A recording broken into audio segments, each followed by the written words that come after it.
Good day to you, partner. I'm keen, and I can already tell that I'll be your best friend in this forsaken camp.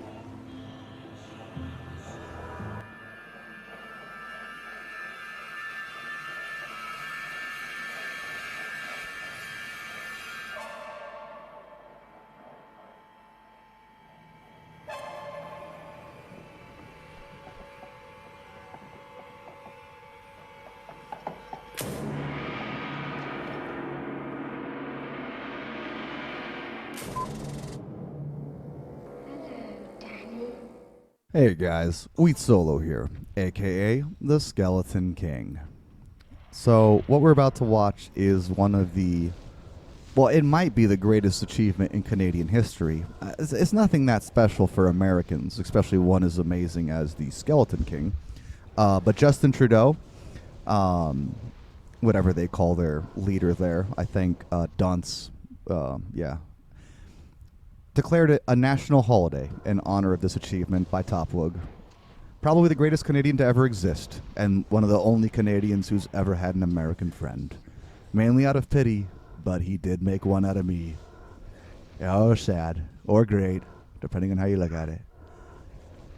Anyways, TopWoog was able to do Dclone as a summoner, not using fire golems, and also not a druid summoner, which 2 seasons ago was able to do a harder version of Dclone and a harder version of Rathma with druid summons and shape-shifting bear form, which was quite the achievement. Now, it's way easier than doing it as a necromancer because you get all of that extra health, and also your pets, for the most part, are a little more, you get more bang for their buck for each time you summon them, and I'll kind of explain that in a moment. But although he's doing this offline, and he's doing it Season 8, not Season 7 or Season 6, this is way more impressive than when I did it in Season 1. And I think that's how I'm going to do this video, is I'm going to talk a little bit how the fight is right now, I guess, because that's what probably most people are interested in.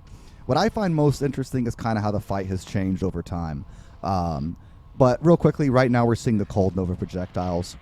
That's going to happen at 3 different points in the fight, and they do increasing damage every time they are casted, and it's going to go from like 4, 5 to 6 projectiles.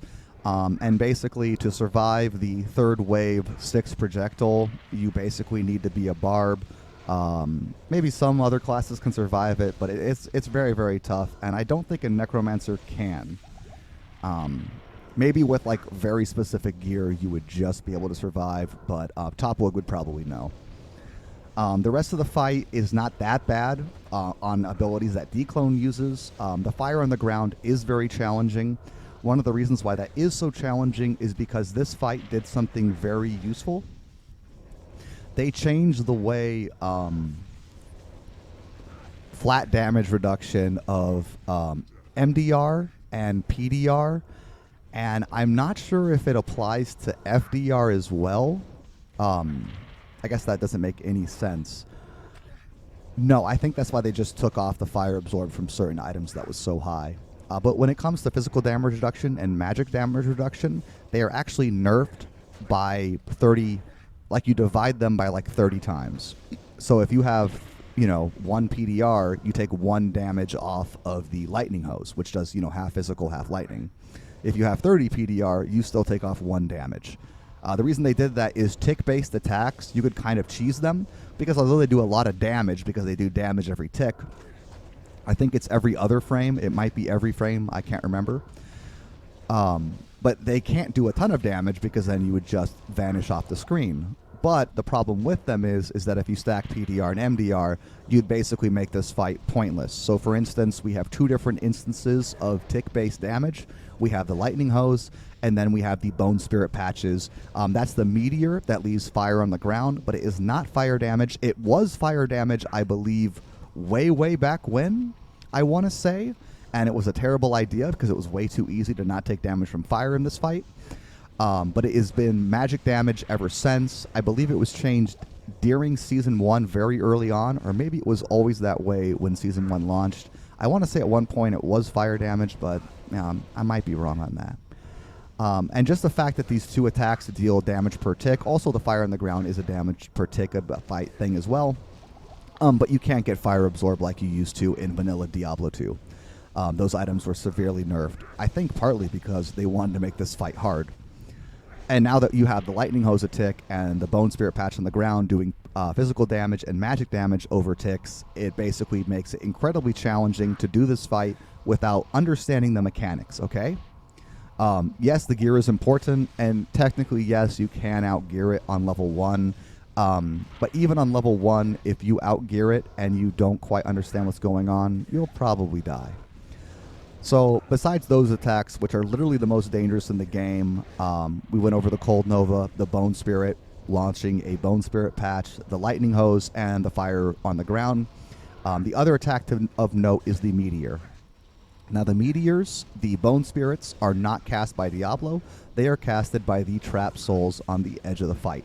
Now, as you can see, these Trap Souls are in a couple of different positions around the fight, and they basically have a chance to cast an ability. It might be Meteor, it might be Bone Spirit. They also have a physical attack, and you'd think, well, just stand by one, and then he'll cast less.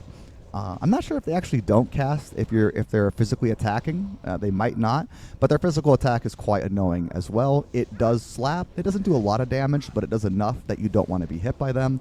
And also it can proc FHR. One of the things good about this fight is that Diablo cannot proc FHR. And the reason that is done is if they didn't change that, you would be in hit recovery like the entire fight. I think that was changed at some point in Season 2, which was basically also when they made Dclone not cheesable like he was in Season 1. And we'll get to that. So the Trap Souls, they also cast more as the fight goes on. I believe it's in 5 breakpoints, 80 to 100, 60 to 80, 40 to 60, 20 to 40, and 0 to 20. And from 0 to 20, they cast basically nonstop. For any wondering, level 8 Dclone, they are basically always casting like it is 0 to 20 the entire fight. And actually, the most dangerous things in this game are the Cold Nova, which is easily dodgeable. The Bone Spirit patches, which, yes, are dodgeable, but you'll get hit by meteors, and there'll be many times where he'll stand in a patch on purpose. Maybe sometimes just because he's being lazy, like right there. But if he's in the corner and he's casting Cold Nova waves, it is generally safer to just take the damage from the Bone Spirit rather than to try to move and then possibly get hit by a late cast Cold Nova, which might just one-shot your character. So then also, Dclone also, of course, does his little fire AoE attack. He also does the cold hand, and that's pretty much everything. Now, in this fight, in Season 8, Dclone does move around. He's also immune during the ad phases, but he's been like that for a while. So basically, the ads come up at 3 different points in the fight. The first time, it is just warriors. The second time, I believe it is mages and warriors. And then the third time, it's archers, mages, and warriors. Maybe I got that backwards. But anyways, the ones that are really dangerous are the archers. By far, they are the most dangerous because they can do a lot of damage and put you into hit recovery quite often. The mages are annoying, and the warriors really aren't too bad, but they are definitely all threats. There is a bug I should mention right now, which does make this fight a lot easier. As you can see, TopWoog is using mages, skeletal mastery, and lower resist. He's also putting extra points in the bone armor because bone armor helps reduce the physical damage done by the meteor's physical portion of its attack. Of course, fire res is like always capped. That's like just mandatory for this fight. Only 90 these days, so keep that in mind. The reason why he's using lower resist is lower resist actually does kind of help on Dclone, and in fact, if you're just running mages, I do think lower resist is optimal.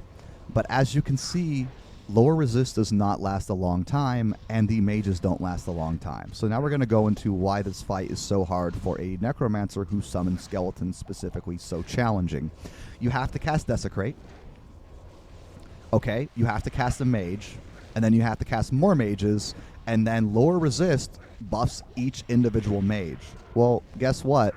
Is it better to have like 8 mages up or 3 mages and a lower resist? Definitely 8 mages. But the problem goes like this. Yes, lower resist lasts for, I think, almost 2 seconds, if I'm correct. Maybe a little over, in between 1 and 2 seconds. The problem is, the more mages you have up, the less likely they are all to die. So, for instance, if you only have a couple of mages up, they are probably going to die very, very quickly. But the more ages you can cast, the chance that Dclone is focusing on the one in the other direction is higher. So it's kind of like this domino effect where casting mages does more damage and increases the chance that each mage will do more damage. Well, guess what? Lower resist increases the chance each mage will do more damage. So which one is actually better? Exactly. I do think lower resist is optimal, but it might be a player preference thing, and TopWoog said he wasn't a fan of it in this fight. There's also one more thing I really want to talk about with Desecrate, is there's only one reason why this accomplishment is not, it might be less impressive than mine. And trust me, it's more impressive, but there's one thing I had to deal with that he doesn't. He's doing this offline. Now, it's so much harder, it's like not even worth bringing up. But the reason why it at all matters is when you cast Desecrate, you create more pixel art on the screen, and eventually things will start desyncing. And in my experience, when you're online, the chance that anything goes wrong with desync based on too many animations on the screen, for instance, go ahead and kill Eldritch, and you can see problems with a lack of being able to compute every single pixel happening on the screen, and some things will start to just not appear. Everything's always worse online, in my experience. So when I cast the Desecrate, I create all of this art and clutter on the screen, and so every Desecrate you cast, every mage that dies and leaves a body, that's all making the fight have more desync, and that really, really, really, really, really sucks. So offline, he deals with that a little bit less.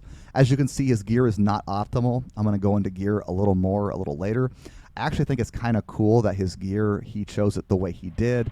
I think Train's chest is actually really, really solid for this fight. Shaco's just incredible. Arachnid Mesh for an FCR breakpoint. I actually thought he was going to go Shaco, Bone Flame, and Dungos. But yeah, you do want enough FCR.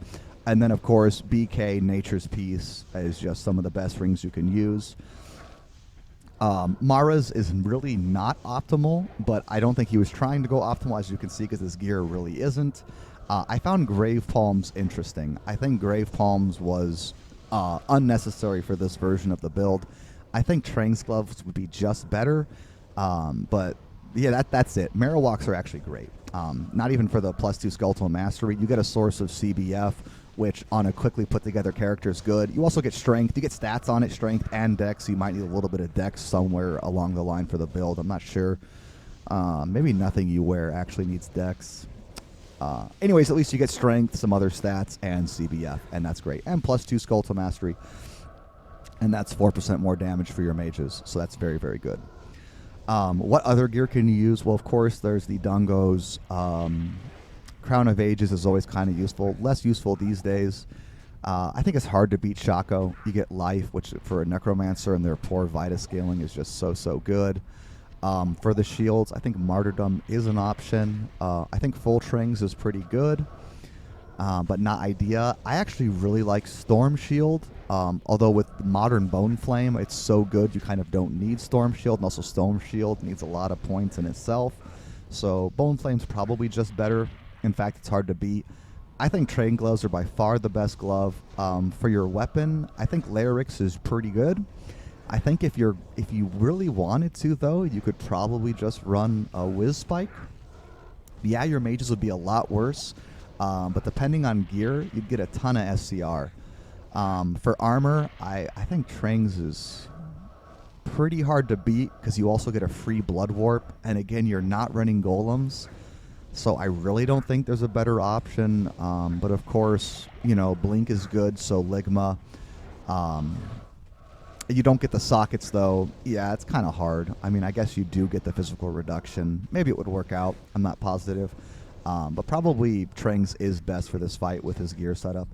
And, yeah, that's about it. Basically, Dungos, Train Gloves. Well, then if you did have a source of CBF, then you could change your boots. Water Walks are just, yeah, they're, like, always the best for this fight. So, yeah, that's pretty simple talk about gear. So anyways, we kind of explained TopWoog's kill. I think I went over everything. By the way, there's something I should bring up real quickly. The curses are not working properly on the ads. And yes, Dclone is immune while the ads are alive, and killing them faster means you take less damage. And so the ads being able to be cursed with 0 CDR is kind of insane.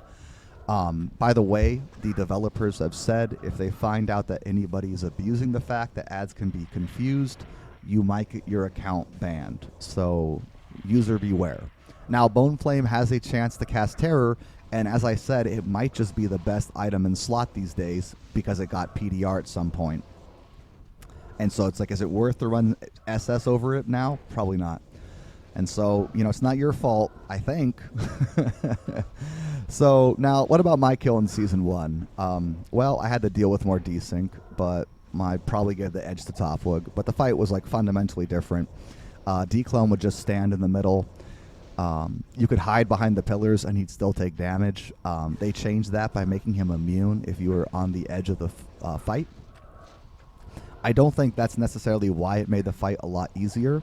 But that definitely helped, being able to just LOS him the whole time. Again, it's not that hard to just run around, and the way the fight works is you kind of have to move constantly anyways, and relying on the LOS behind the pillar as a mage and warrior summoner was not that helpful in my experience. Now, for some builds, like with Fire Golems, with an ad that would, survive many sections of the fight, it really did help. Druid Ravens was another example of this, where you could just cast a Raven and get consistent damage. So now we go into what makes a Necromancer so hard compared to some of the other summoners. It's about basically cast for damage or cast for overall utility. So now we're watching him do revives and mages, and he thinks this is worse because basically the chance he gets a revive worth being cast is kind of low. Now, I do think maybe mages plus revives, no LR, is the best version of it. But again, it's like a domino effect, okay? The more times you can have a summon on the screen, the less chance your summons die, so more summons are there and they do more damage. Now, when you're playing a Raven, you know exactly how much damage they're going to do. When you're playing a Fire Golem, they have a tick attack, okay? So they're always going to do that damage no matter what. When you get a melee ad, they have to run all the way into melee range. So you might think that makes a Druid bad, but the reason why for a Druid it kind of works is overall their summons are a bit beefier and do more damage per attack, especially in a fight like Dclone, the way it's set up, where you're not going to have auras and curses up consistently. So basically, the reason why Landis 3 it was more possible in Season 6 with a harder Dclone and a very hard Rathma fight is that every time he casted a bear, it did a nice chunk of damage for him consistently. While with a Necromancer, we don't get that, except for basically Fire Golems. Now, there is a caveat. Yes, Blunderbores in the first, in the Crushing Blow percentage of the fight is one of the highest damaging things in the game because Crushing Blow is basically completely broken. But you don't get to go in with Blunderbores anymore, and if you can look at the screen and pick out Blunderbores, you're a better player than both TopWoog and I. So, Season 1 was pretty crazy. I think my fight was bugged, to be honest. I almost want people to go look at it, because it just doesn't make sense the way the fight works at the end. But regardless, I was able to do it. It took me 5 tries. The first 2, I didn't even understand the mechanics very well. I just kind of assumed I could do it because I had very, very good gear. And no. The way his fight is set up is, for the most part, having GG gear is not enough. They tried to create a fight where you had to understand the mechanics, and in Diablo 2, that's harder than you would think it is to make a reality. And I think they did a pretty good job with Dclone. Now, I do disagree with some of the changes in modern seasons.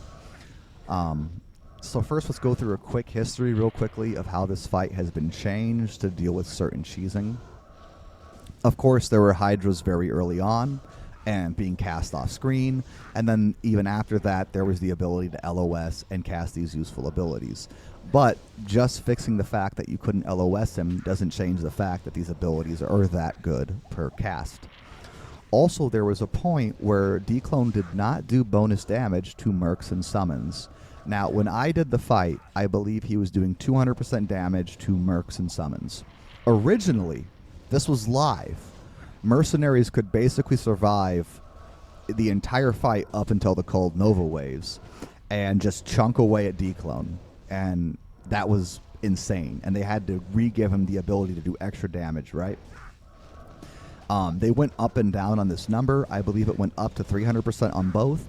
By the way, if you're wondering, in original Diablo 2, I believe it's 200% to mercs, 400% to summons. And in this game, it went from 200 to 300, back to 200 for Season 3, if I'm remembering this correctly. And then also in Season 3, when they nerfed the damage they did to summons, they also made it so you couldn't decrep Primevals anymore. And that was kind of the trade-off. So when I did the fight, it was if I had done the fight with skeletons before they added bonus damage to them, I think it actually would have been a joke. But I did it after that, and although warriors have a ton of health, the way Dclone does damage is I found it very hard to keep a lot of them alive all the time. Now, I might have just been bad. I probably was, but that's the fight. Anyways, when Landis 3 did his fights, Dclone did not move, and I actually think Dclone moving makes it easier, especially for a summoner. Basically, if Dclone moves to a side of the fight, it's really easy for you to summon mages where he is not currently affecting, okay? Because his ability to deal damage across the screen is limited the further he gets to one side of the screen. So actually, I think this fight is easier now than it was last season. So when Landis 3 did it, I think it was actually quite impressive. And now for Rathma's a complete joke. Now, I do think a summoner on Rathma would have its own challenges, but basically Rathma does such little damage compared to what he used to, I definitely think it should be viable.